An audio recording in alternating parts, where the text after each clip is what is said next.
नमस्कार, सिटी समाचार में आपका हार्दिक स्वागत है। सबसे पहले एक नजर आज की सुर्खियों पर।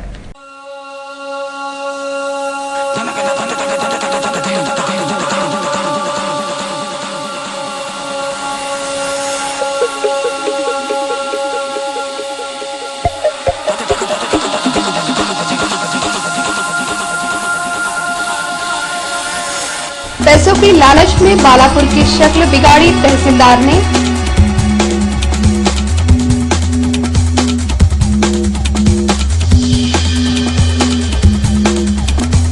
जकात निविदा मूल्य तय करने में मनपा की नीति सब दिन 2.5 कोस वाली।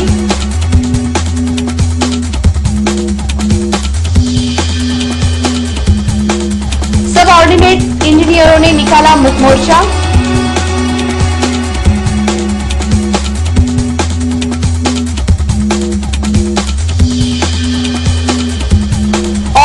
अवैध बैनरों से भरा अकोला शहर।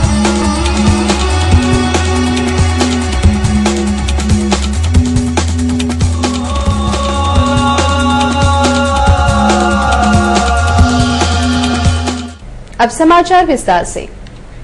बालापुर सहित आसपास के इलाकों को रुपयों की लालच में जेसीबी मशीन की सहायता से खोदकर खोखला बनाने का पाप तहसीलदार कर रहे हैं, जिन्हें इतिहास कभी माफ नहीं करेगा। बालापुर शहर व आसपास के इलाकों में ईंट भट्टा धारकों ने गायरान जमीन पर अतिक्रमण करने की अनुमति देकर उनसे लाखों रुपयों का माल खाने वाले तहसीलदार रमेश पवार ने स्वयं के स्वार्थ के लिए शासन के करोड़ों रुपयों का राजस्व डुबा दिया। पैसे के लिए कुछ भी करने वाले की प्रतिमा तहसीलदार पवार की है। उनके एक से बढ़कर एक किस्से सामने आ रहे हैं। हसनापुर के एक प्रकरण की कथा भी अनूठी है। पैसों की लालसा में शहर व आसपास के इलाकों के लोगों को दमा रोग देकर उनका शाप लिया है, किंतु उससे भी भयंकर यानी मिट्टी के लिए जगह जगह खुदाई कर शहर व आसपास के इलाकों की सूरत ही बिगाड़ दी है। राष्ट्रीय महामार्ग से जाते समय यह विकृत रूप दिखाई देता है। पिछले कई सालों से जेसीबी से धड़ल्ले से जमीन खोदने का काम दिन रात चल रहा है, जिसके कारण यहाँ की जमीनों का रूप ही बदल गया है। सरकारी जमीन उससे भी गायरान जमीन पर जेसीबी से खुदाई करने पर प्रतिबंध रहने के बाद भी सैकड़ों हेक्टेयर जमीन को खोदकर नेस्तनाबूद करने का काम इन इलाकों में चल रहा है। ईंट भट्टों के पास का मुआयना किया जाए तो यहाँ जेसीबी से खुदाई का दृश्य बड़ी आसानी से दिखाई देता है। तहसीलदार ने रुपयों की लालच में अपनी आंखें बंद कर रखी है, परंतु वरिष्ठ अधिकारी भी इस ओर नहीं देख रहे हैं। यह आश्चर्यवानों की बात है। जिस प्रकार घूस जमीन के भीतर घुसकर जमीन को खोखला कर देती है, उसी प्रकार पूरा इलाका खोखला कर दिया गया है। बालापुर यह ऐतिहासिक शहर है। इसको पूरी तरह से विकृत करने वाले अधिकारियों को इतिहास कभी माफ नहीं करेगा, किंतु इसे गंभीरता से लेना अब निहायत जरूरी हो गया है। अकोला महानगर पालिका की आम सभा ली गई। मनपा सभागृह के 3 महीने की जिंदगी शेष रहने के बाद भी जकात अधिकर्ता को न नियुक्त करने का मंसूबा बांध रखा है। अकोला महानगर पालिका के सभागृह के कार्यकाल के केवल 3 महीने की जिंदगी बाकी रह गई है। इसी दौरान शासन ने बर्खास्तगी की नोटिस भेजकर पालिका की बोलती बंद कर दी। जकात अभिकर्ता निश्चित करने के लिए मनपा प्रशासन व पदाधिकारी उठापटक की राजनीति कर रहे हैं। कागजी घोड़े नचाने में ही सारा समय व्यर्थ खर्च किया जा रहा है। सभागृह का कार्यकाल समाप्त होने तक जकात अभिकर्ता नियुक्त होगा ऐसा दिखाई नहीं पड़ रहा है, बल्कि अभिकर्ता नियुक्त न हो ऐसी सभी की इच्छा है, परंतु मन में कुछ और मुंह में कुछ और की नीति सभी अपना रहे हैं। परिवहन शुल्क की तय की रकम व 2010-2011 को नया बाईपास होने के बाद प्राप्त रकम, इस पर विचार विमर्श चल रहे हैं। गुरुवार 22 सितंबर को बुलाई गई महासभा में परिवहन शुल्क का आंकड़ा 3 करोड़ रुपए तय कर उस पर 15% वृद्धि अर्थात वह रकम 3.5 करोड़ रुपए होती है, जिसके कारण मूल रूप से तय की गई रकम 31 करोड़ 26 लाख और अधिक 3.5 करोड़, इस प्रकार 34 करोड़ 76 लाख रुपयों की जकात निविदा होती है, जिसमें भी शासन ने जकात मूल्य 25% बढ़ाया तो जकात मूल्य 42.5 करोड़ रुपए होती है। परंतु निविदा प्रक्रिया शुरू करने के पहले यही शासन द्वारा वृद्धि नहीं सूचित की गई तो गुरुवार की महासभा के अनुसार निविदा मूल्य 34 करोड़ 76 लाख रुपए ग्राह्य मानी जाएगी। गुरुवार की यह सभा बिना किसी शोर शराबे के संपन्न हुई। महावितरण कंपनी के वरिष्ठ अधिकारियों की हुकुमशाही का निषेध करने के लिए सब ऑर्डिनेट इंजीनियर्स एसोसिएशन ने मुख मोर्चा निकाला। राज्य बिजली कंपनी के अभियंताओं ने महावितरण प्रशासन के अड़ियल रुख और कठोर निर्णयों के खिलाफ मोर्चा निकालकर जिलाधिकारी महोदय को एक निवेदन सौंपा। महावितरण कंपनी में अधिकांश सभी काम दुय्यम अभियंता, कनिष्ठ अभियंता, सहायक अभियंता, उप कार्यकारी अभियंता करते हैं। कंपनी बनने के बाद महावितरण में सब ऑर्डिनेट इंजीनियर्स पर काम का भयंकर बोझ डाल दिया गया है। बढ़ी हुई ग्राहकों की संख्या, बढ़ी हुई अपेक्षा, जर्जर विद्युत प्रणाली, अपर्याप्त कर्मचारी, असंभव टारगेट और उनकी पूर्ति के लिए सब ऑर्डिनेट इंजीनियर्स पर वरिष्ठ अधिकारियों द्वारा लादा जा रहा तनाव के कारण सब ऑर्डिनेट इंजीनियर्स अवसाद से घिरे गए हैं। इस भीषण समस्या से निजात दिलाने की मांग को लेकर सब ऑर्डिनेट इंजीनियर्स एसोसिएशन ने एक मुख मोर्चा निकालकर जिलाधिकारी को एक निवेदन सौंपा व अपनी तीव्र प्रतिक्रिया व्यक्त की। एक चांगलं मोकळं वातावरण तयार करून द्यावे, ज्यात आमचा अभियंता चांगल्या प्रकारे काम करेल। आमच्या अभियंत्यांनी अगोदरही चांगलं काम केलेलं आहे। 900 कोटीचा महसूल 3000 कोटीपर्यंत पोहोचून दिलेला आहे आणि अजूनही पोहोचण्याच्या तयारीतच आहे।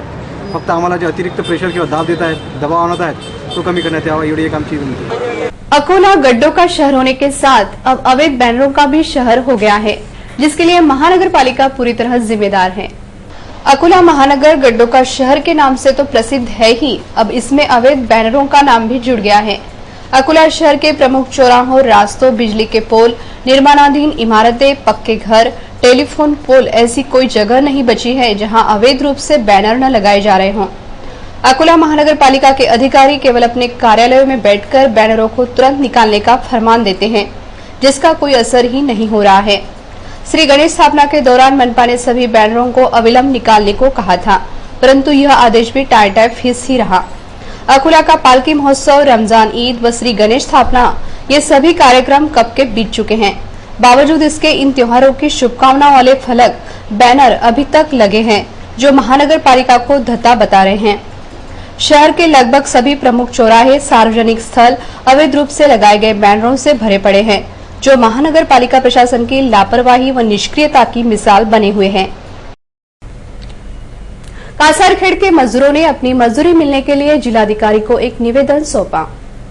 कासारखेड़ के मजदूरों ने महात्मा गांधी राष्ट्रीय ग्रामीण रोजगार गारंटी योजना के तहत कासारखेड़ से चिंचखेड़ बुजुर्ग तक खेत रास्ते का काम किया था। इस खेत रास्ते के निर्माण कार्य में 83 मजदूरों ने काम किया था। उस दौरान वरिष्ठ अधिकारियों ने यहां आकर काम का मुआयना कर प्रशंसा की थी और काम की मजदूरी 15 दिनों में मजदूरों के बैंक खातों में जमा करने का आश्वासन दिया था। श्वेत रास्ते पर पालक तांत्रिक अधिकारी के रूप में पंचायत समिति बाशीटाकली के अभियंता श्री फुंसे की नियुक्ति की गई थी। श्री फुंसे ने प्रतिघट 1000 रुपए देने की बात कहते हुए माप व मूल्यांकन जल्दी करने की बात कही थी, जिसे इनकार करने पर श्री फुंसे काम पर आना बंद कर दिया और अभी तक मजदूरों को उनकी मजदूरी भी नहीं मिल पाई है। मजदूरों की मांग को लेकर कासारखेड़ के मजदूरों ने जिलाधिकारी को निवेदन सौंपा। एप्रिल महिन्यापासून कामाला सुरुवात करण्यात आली होती। त्या एप्रिल आणि मे महिन्यामध्ये जवळपास या 2 किलोमीटर अंतराचं शेत रस्त्याचं काम मजुरांनी पूर्णता करून जून महिन्यापर्यंत पूर्ण केलं, परंतु आज रोजपर्यंत 2 मस्टराचं पेमेंट मजुरांना देण्यात आलेलं आहे आणि बाकीचं पेमेंट आजपर्यंत मजुरांना दिलेलं नाही। मजुरांना आज उपासमाराची पाळी आलेली आहे। हे सगळे यांची उपजीविका मजुरीवर असल्यामुळे यांना वारंवार जिल्हा ठिकाणी आणि पंचायत समिती ठिकाणी येऊ शकत नाही। त्यांनी आज मोठ्या हिम्मत करून आज या ठिकाणी मजुरांनी सगळं जिल्हाधिकारी साहेब यांच्याकडे निवेदन देण्याकरता आलेले आहेत। शासन के निर्णय के कारण कृषि पदविका व कृषि पदवीधरों पर अन्याय हो रहा है। इस निर्णय को वापस लेने की मांग निवेदन के माध्यम से की गई। जिला चयन समिति के मार्फत लिए जाने वाले ठेके के ग्राम सेवक पद के लिए पहले कृषि पदविका अथवा कृषि पदवीधर शैक्षणिक पात्रता ग्राह्य होती थी, परंतु ग्राम विकास व जल संधारण विभाग महाराष्ट्र शासन ने एक अधिसूचना निकालकर ठेके के ग्राम सेवक पद भर्ती के लिए 60% अंक से 12वीं उत्तीर्ण अथवा 3 वर्ष अभियांत्रिकी पदवी अथवा BSW नई शैक्षणिक पात्रता तय की है, जिसमें कृषि पदविका व पदवीधर को अलग रखा गया है। शासन के इस अनुचित निर्णय के कारण राज्य के लाखों कृषि पदविका व कृषि पदवीधरों पर अन्याय हुआ है। इस निर्णय को बदलकर फिर से पहले की पात्रता रखी जाए, इस मांग को लेकर जिला परिषद के अतिरिक्त मुख्य कार्यपालन अधिकारी श्री केलकर को एक निवेदन सौंपा गया। तर आम्ही कृषी पदविका हा डिप्लोमा फक्त ग्रामसेवक आणि कृषी सेवक यासाठी असतो, पण शासनाने आता नवीन निर्णय काढला की ग्रामसेवकसाठी हे 12वी 60% किंवा अभियांत्रिकी किंवा BSW यांना पात्र ठरवण्यात यावे। तर मग आम्ही काय करायचं? आम्ही तर कृषी पदविका केली तर आम्हाला त्यामध्ये न्याय मिळेल का? म्हणजे अन्याय झाला ना आमच्यावर एक प्रकारे। स्त्री भ्रूण हत्या को लेकर महाविद्यालयीन व विद्यालयीन छात्राओं ने जन जागृति रैली निकाली। अशोक वाटिका से स्त्री भ्रूण हत्या व स्त्री पुरुष समानता को लेकर जन जागरण रैली निकाली गई। इस जन जागृति रैली में महाविद्यालय विद्यालयों की छात्राएं बड़ी संख्या में शामिल हुई थी। राज्य भर में स्त्री भ्रूण हत्या रोकी जाए और लड़कियों का जन्म दर बढ़े, इसका प्रचार व जन जागृति करने के लिए यह रैली निकाली गई। इस जन जागृति में शामिल छात्राओं ने अपने हाथों में विभिन्न प्रकार की घोषणाओं वाले फलक ले रखे थे। नांदुरा में स्थित हनुमान जी की 105 फीट ऊंची मूर्ति के पास तिरुपति बालाजी का विशाल मंदिर बनाया जा रहा है। 3 करोड़ की लागत वाला यह मंदिर अगले 2 वर्षों में बनकर तैयार हो जाएगा। 105 फीट ऊंची हनुमान जी की प्रतिमा के कारण नांदुरा शहर को दूर दूर तक के लोग जानने लगे हैं। इसी प्रतिमा के पास विशाल तिरुपति मंदिर का निर्माण कार्य अभी शुरू है। हनुमान जी की विशाल प्रतिमा के आसपास छोटी मोटी दुकानें लगती रहती हैं, जिसकी वजह से इस जगह को एक छोटे से मेले का स्वरूप प्राप्त हो गया है। हनुमान जी का दिन होने की वजह से यहाँ भीड़ दुगनी से अधिक हो जाती है। अब इसी परिसर में तिरुपति का विशाल मंदिर बनाया जा रहा है। यह मंदिर जैसे ही पूर्ण होगा, इस परिसर की चकाचौंध और भी बढ़ जाएगी। इस मंदिर के निर्माण कार्य के लिए लगभग 3 करोड़ रुपए खर्च होने का अनुमान है, जिसका निर्माण कार्य आंध्र प्रदेश के कुशल कारीगर कर रहे हैं। राष्ट्रीय महामार्ग पर होने के कारण इस मंदिर में बालाजी के दर्शन के लिए यात्रीगण भी बड़ी संख्या में आने की संभावना है। अगले 2 साल के भीतर मंदिर का निर्माण कार्य पूरा होने की संभावना जताई जा रही है। खुशी की बात यह है कि विदर्भ वासियों को बालाजी के दर्शन के लिए अब तिरुमाला जाना नहीं पड़ेगा। ये बालाजी मंदिर है और बांधकाम चालू है। ये कम से कम 3 करोड़ का है, वो प्रोजेक्ट वर्क है। कम से कम ये मंदिर है 2013 तक पूरी हो जाएगा और भक्तगण की मदद से देणगी भाव मांग रहे हो। थोड़ी धीरे धीरे बांधकाम चालू है। और कितने रुपए की लागत लगी इसको? कम से कम ये 3 करोड़ की योजना है। पिछले 2 साल पहले हुए उर्दू शिक्षक भर्ती घोटाला के मुख्य सूत्रधार पर कार्रवाई करने की मांग करते हुए लोकमंच के प्रदेशाध्यक्ष ने आमरण अनशन पर जाने का इशारा दिया है। पिछले 2 साल पहले उर्दू शिक्षक भर्ती घोटाला काफी चर्चित रहा था, जिसको लेकर कुछ लोगों को जेल की हवा भी खानी पड़ी थी। इस पूरे कांड का मुख्य सूत्रधार महाठग संजय नामदेवराव महागांवकर है, जिसने खुद का भी अपंगत्व का प्रमाण पत्र बनाते हुए नौकरी में बढ़ोतरी प्राप्त की तथा शासन की दिशा भूल गई। अकोला के सत्र न्यायालय में इस समय दफा 420, 468, 471, 477 तथा 34 के अनुसार महागांवकर पर केस शुरू है तथा पुलिस चार्जशीट में भी उसका नाम है। बावजूद इसके ग्राम विकास व जल संधारण मंत्रालय द्वारा महागांवकर को सेवा में लेकर भ्रष्टाचार की सीमा ही पार कर दी गई है। इसके विरोध में जिला परिषद बोगस अपंग उर्दू शिक्षक भर्ती प्रकरण को प्रकाश में लाने वाली श्री मुकीम अहमद ने मांग की है कि कथित व्यक्ति को जल्द से जल्द नौकरी से निकालकर उसके खिलाफ जांच शुरू की जाए। उसी प्रकार संजय महागांवकर को नौकरी पर रखने का आदेश देने वाले ग्राम विकास विभाग के सचिव पर भी कार्रवाई की मांग की गई। अगर जल्द से जल्द कार्रवाई न की गई तो 10 अक्टूबर से मुंबई के आजाद मैदान पर आमरण अनशन करने का इशारा श्री मुकीम अहमद ने दिया है। गुना है जिनको पता ही नहीं, बेकसूर है, उन्होंने उनका फॉर्म ओपन कैटेगरी में भरा, उसका डीडी का पैसा ओपन कैटेगरी में भरा, उनके सारे दस्तावेज ओपन कैटेगरी के अंदर है, तो उनकी क्या गलती? उन्हें भी लिया जाए, उन्हें नौकरी पे लिया जाए और महागांवकर को सस्पेंड करके उसकी चौकसी करके उसको सेवा से बर्तरफ किया जाए और ग्राम विकास खाता जल संधारण खाते के जो अधिकारी जिन्होंने महागांवकर को रजिस्ट्रेट किया, ऐसे लोगों की चौकसी की कार्रवाई की जाए। और अपंग टीचर्स का मैं पिछले 2 साल से लड़ाई लड़ रहा हूं, उनको गुनाह दाखिल किया जाए। सारे सबूत है, खुले खुले सबूत है, दूसरों के नाम पे नौकरियां लग गए, झूठे सर्टिफिकेट लगा के नौकरियां लगे, ऐसे लोगों को कोई गुनाह दाखिल नहीं किया जा रहा, तो वो 152 पे गुनाह दाखिल किया जाए। ये दोनों दिनों डिमांड्स लेके मैं आने वाले 10 अक्टूबर से आजाद मैदान मुंबई यहाँ पे आमरण उपोषण करने वाला हूँ। बाछी टाकली के अंतर्गत आने वाले धाबा देहात का प्राथमिक स्वास्थ्य केंद्र आजकल राम भरोसे चल रहा है। इस जगह पर अधिकारी तथा कर्मचारी अक्सर दिखाई नहीं देते, जिसकी वजह से मरीजों को काफी मुश्किल से गुजरना पड़ता है। बाटा तहसील के अंतर्गत आने वाले धाबा देहात का प्राथमिक स्वास्थ्य केंद्र आजकल राम भरोसे चल रहा है। इस स्वास्थ्य केंद्र में अधिकारी तथा कर्मचारी अक्सर अपनी जगह पर नहीं होते। वहीं अधिकारी तथा कर्मचारी अक्सर दिखाई नहीं देते, जिसकी वजह से मरीजों को काफी मुश्किल से गुजरना पड़ता है। बाटा तहसील के अंतर्गत आने वाले धाबा देहात का प्राथमिक स्वास्थ्य केंद्र आजकल राम भरोसे चल रहा है। इस स्वास्थ्य केंद्र में अधिकारी तथा कर्मचारी अक्सर अपनी जगह पर नहीं होते। और केवल चपरासी के भरोसे पूरा स्वास्थ्य केंद्र खुला छोड़कर चले जाते हैं। कर्मचारियों की अनुपस्थिति को कभी कभी कुत्ते पूरा कर देते हैं। इस स्वास्थ्य केंद्र का परिसर गंदगी में व्याप्त होता जा रहा है। जगह पड़े कचरे के ढेर तथा गंदगी की वजह से पूरा वातावरण दुर्गंधमय हो जाता है, जो मरीजों के स्वास्थ्य के लिए हानिकारक साबित हो सकता है। धाबा के अलावा आसपास के देहात के लोग भी इस अस्पताल में उपचार के लिए रोजाना आते हैं, लेकिन अधिकारी तथा कर्मचारी अनुपस्थित रहने के कारण वापस लौट जाते हैं, जिसकी वजह से उन्हें काफी दिक्कतों का सामना करना पड़ता है। संबंधित विभाग द्वारा इस ओर प्राथमिक रूप से ध्यान देकर ठोस कदम उठाना अनिवार्य है। अकोला का अग्रसेन चौराहा कई प्रकार की समस्याओं की गिरफ्त में आ गया है, जिसके कारण वाहन धारकों को दिक्कतें आ रही हैं। अकोला शहर का प्रमुख चौराहा अग्रसेन चौराहा इन दिनों कई प्रकार की समस्याओं से ग्रस्त हो गया है। इस चौराहे के पास ही एक पाइपलाइन पिछले कई महीनों से क्षतिग्रस्त पड़ी है। जब जलापूर्ति का दिन होता है, इस चौराहे पर पानी इकट्ठा हो जाता है। यहाँ अग्रसेन चौराहे के सौंदर्यीकरण के लिए 3 फुट गहरा और 10 फुट चौड़ा गड्ढा खोदा गया है, जिसका मटेरियल चौराहे पर ही डाला गया है, जिसके कारण वाहन धारकों को बचकर निकलना पड़ रहा है।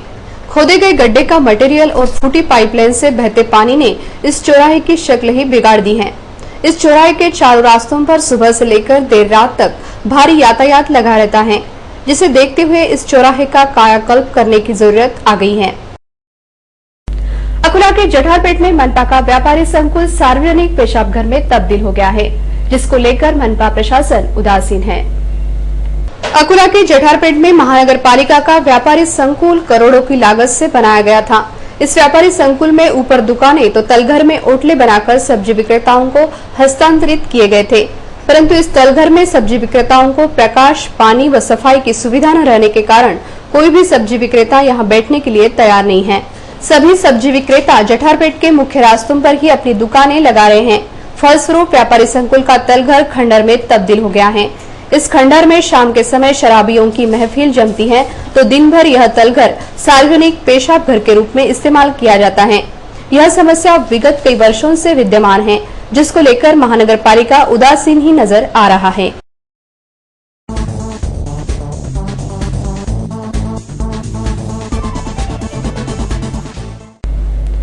आइए अब एक नजर डालते हैं पातुर तहसील की हलचल पर। राष्ट्रीय कुटुंब अर्थ सहाय योजना के अंतर्गत पातुर के तहसील कार्यालय में 30 विधवा महिलाओं को 10-10 हजार रुपयों के चेक वितरित किए गए, जिसमें ज्योति गवई, सीमा पाटखड़े, खैर नुसीबी शेख रऊफ, शेख जमीला अबी शेख, अंसार, चित्रलेखा खंडेराव, चंद्राबाई शेलके, गोकर्णा माड़ोकार, गयाबाई करवते, अमीना परवीन, रफीका बी, शेख गनी, गीताबाई सुरवाड़े, सरस्वती नीलखन, शशिकला घवलकार तथा भगीरथी एउल का समावेश था। विधायक श्री बलिराम सिरस्कार के हाथों चेक प्रदान किए गए। इस समय तहसीलदार मनीष गायकवाड़, सभापति प्रमोद देशमुख तथा अनेक पदाधिकारी उपस्थित थे। पातुर की गुजरी लाइन में रहने वाले श्री खोखले अपने पड़ोसी की वजह से नरक यातना भोगने पर विवश हैं। श्री खोखले के पड़ोस में माउलीकर नामक व्यक्ति की जमीन पर दीवारें खड़ी की गई हैं। इस जगह पर कोई रहता नहीं है, लेकिन खड़ी की गई कच्ची दीवार की बगल में कुछ जंगली वृक्ष है तथा आसपास पत्थर और मिट्टी के ढेर हैं। इसके अलावा गंदगी का अंबार भी हर तरफ है। इस जगह से आए दिन सांप, बिच्छू तथा अन्य विषैले जीव जंतु निकलते रहते हैं, जिसकी वजह से खोखले परिवार में डर बैठ गया है। इस संबंध में खोखले द्वारा नगर पालिका को कई बार सूचित भी किया गया, लेकिन कोई कार्रवाई नहीं की गई। कहा जाता है कि कुछ स्थानीय पार्षद इसमें दखल अंदाजी कर रहे हैं। नगर पालिका द्वारा अगर जल्द से जल्द कोई कदम न उठाया गया तो खोखले परिवार पर संकट आ सकता है। साप निघतात, लहान लहान लेकरं आहेत या बाईची, ते कोणत्याच प्रकारे ऐकायला तयार नाहीत। ते त्याचं म्हणणं एकच आहे की तुम्ही तुमच्या ज्यानं जे होत असेल ते करून घ्या। मग आता आमच्या ज्यानं काही यायचं काही होत नाही, त्याचं म्हणणं आहे। काल वावरात कामाला चालले होते, परशुराम फुलारी होता, माणिक फुलारी होता, त्याच्या संघ सुरेश फुलारी नगरसेवक आहे ना, तो भी माणूस संघ होता। त्याच्या देखत त्या माणसानं मारहाण केली या पोरायला। आइए अब आपको ले चलते हैं संत नगरी शेगांव की ओर। शेगांव में स्थित सईबाई मोटे उपजिला सामान्य रंगनालय शहर के लिए तथा आसपास के देहातों के लिए विशेष महत्व रखता है, लेकिन इस अस्पताल की हालत स्वच्छता को लेकर दिन ब दिन बिगड़ती जा रही है। पहले इस अस्पताल का कामकाज भी अच्छा था तथा साफ सफाई भी संतोषजनक थी, किंतु पिछले कई महीनों से स्थितियां विपरीत हो गई हैं। आजकल यह अस्पताल पूरी तरह गंदगी की गिरफ्त में आ चुका है। यहाँ पर काम करने वाले कुछ डॉक्टरों का अपना निजी अस्पताल है, इसलिए वे भी अपने काम के प्रति गंभीर नजर नहीं आते। संबंधित प्रशासन को इस ओर ध्यान देना चाहिए। संत गजानन महाराज की ख्याति को देखते हुए शेगांव शहर के विकास के लिए शासन द्वारा लाखों रुपयों की निधि मंजूर की गई है, लेकिन विकास का यह काम पहले कछुआ गति से किया गया और अब इसे लगभग बंद ही कर दिया गया। सीमेंट के पाइप तथा अन्य विकास के संबंधित सामान शहर से दूर एक जगह स्थानांतरित कर दिए गए, जिनकी धीरे धीरे चोरी भी की जा रही है। इस विकास कार्य के अंतर्गत लाखों रुपयों का भ्रष्टाचार भी किया जा रहा है। संबंधित विभाग ने इस बात को गंभीरता से लेना चाहिए। अब डालते हैं खेल जगत की हलचल पर एक नजर। क्रीड़ा व युवक सेवा संचालनालय पुणे द्वारा जिला क्रीड़ा परिषद, जिला क्रीड़ा अधिकारी कार्यालय व सिकई मार्शल आर्ट एसोसिएशन के संयुक्त तत्वाधान में जिला स्तरीय शालेय सिकई मार्शल आर्ट स्पर्धा का आयोजन वसंत देसाई के बहुउद्देशीय हॉल में किया गया, जिसमें महानगर क्षेत्र की 20 व जिले की 12 शालाओं ने भाग लिया। इस स्पर्धा का उद्घाटन जिला क्रीड़ा अधिकारी अब्दुल मुश्ताक ने किया। पंच के रूप में अरुण सारवान, खुशबू चोपड़े, अर्चना धनुकार, रत्नमाला इंगले, डॉक्टर प्रीति सरदार, संदीप माल्टे, आनंद चोपड़े ने काम देखा।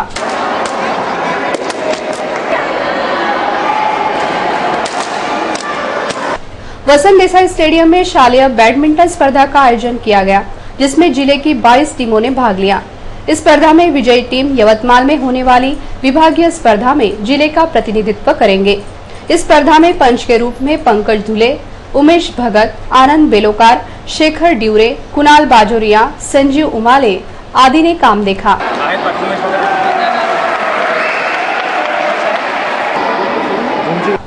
अकोला क्रिकेट क्लब मैदान पर जिला स्तरीय क्रिकेट स्पर्धा का आयोजन किया गया। इस अवसर पर प्रमुख अतिथि के रूप में श्री जावेद खान, भरत डिक्कर, जिला क्रीड़ा अधिकारी अब्दुल मुश्ताक प्रमुखता से उपस्थित थे। क्रिकेट स्पर्धा में पंच के रूप में श्री रेजी कोप, संतोष लखाड़े, राजेश पाठक, राजू उगवेकर, निशांत वालखड़े आदि ने काम देखा।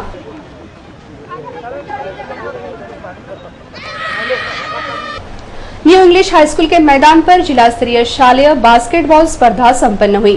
क्रीड़ा व युवक सेवा संचालनालय पुणे द्वारा जिला क्रीड़ा परिषद व जिला क्रीड़ा अधिकारी कार्यालय व अकोला डिस्ट्रिक्ट बास्केटबॉल एसोसिएशन के संयुक्त तत्वाधान में यह बास्केटबॉल स्पर्धा ली गई, जिसमें New English High School, Jijau कन्याशाला, Jubilee English High School, Holy Cross English High School, Shivaji कनिष्ठ महाविद्यालय विजयी रहे।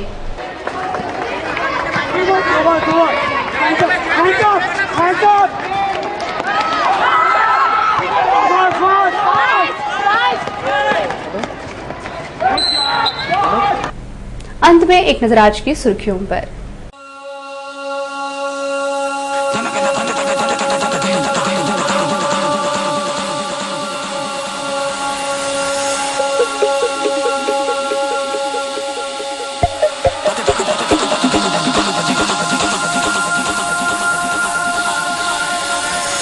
पैसों की लालच में बालापुर की शक्ल बिगाड़ी तहसीलदार ने।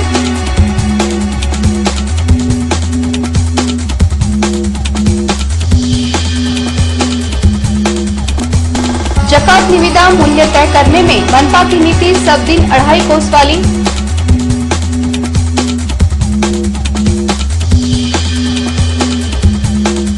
सब ऑर्डिनेट इंजीनियरों ने निकाला मुख मोर्चा।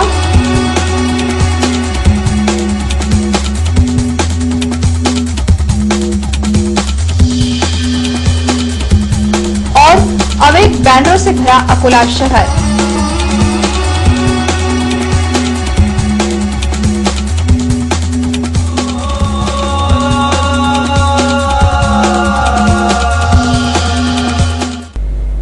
फिर मिलेंगे शहर की ताजा जानकारी तथा महत्वपूर्ण घटनाओं के साथ। नमस्कार।